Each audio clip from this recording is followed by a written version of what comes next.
ananı Cəmi Gəncə avaralar üçün həsləmişik.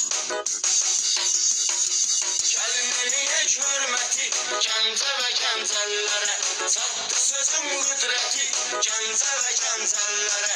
Gəlin eləyək hörməti Gəncə və Gəncəlilərə, çatdı sözün qüdrəti Gəncə və Gəncəlilərə.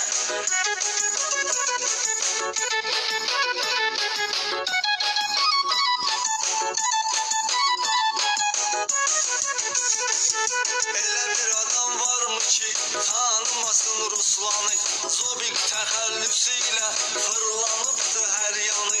Cinayət aləmində çox böyüşdü atsanı, ölümü verdi əziyyəti Gəncə və Gəncəlilərə.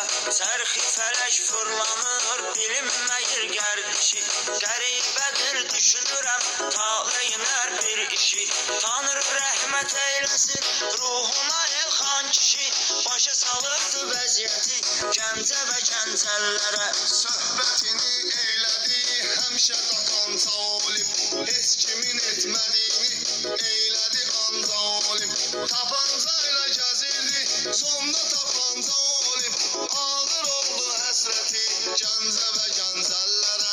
Gəlin eləyək hörməti Gəncə və Gəncəlilərə, çatdı sözün qüdrəti Gəncə və Gəncəlilərə.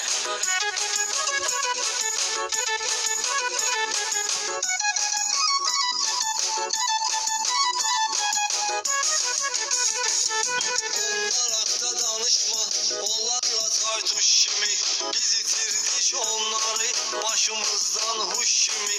Bir də oğul gələrmi, Nibudisiya buş kimi, çox dəyibdi zəhməti Gəncə və Gəncəlilərə. Hər vərdigardır ancaq bağlı qapları açan, donuz ələkbər idi zindana nurun saçan.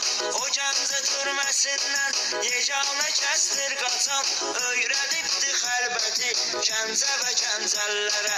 Yanıq Rasim həyatda xeyli qoyubdur izin, Naqqış ilə Həmzədə həmişə deyib bir sözün, Qoşqar ilə Məhəmməd qurban etdilər özün, qaldı şanı şöhrəti Gəncə və Gəncəlilərə.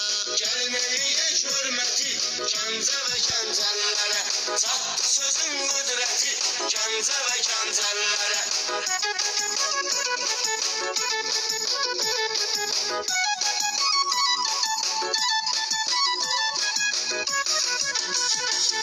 Ondan ötürü həyatda ürəyimiz yarədir, təkcə onun varlığı dərdimizə çarədir. Abbas Əhəddən Rəşad oğrudur, avvarədir, böyükdür məhəbbəti Gəncə və Gəncəlilərə. Ömrün olsun həyatda dərya boyda su boyda, arzularla qoşuluruq səndəki arzu boyda. Oğru rüfət deyəndə ürəyim olur nə boyda, xatırladır hikməti Gəncə və Gəncəlilərə.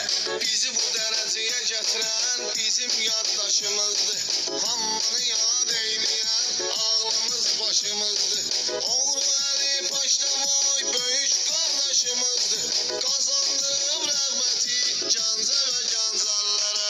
Gəlin eləyək hörməti Gəncə və Gəncəlilərə, çatdı sözün qüdrəti Gəncə və Gəncəlilərə.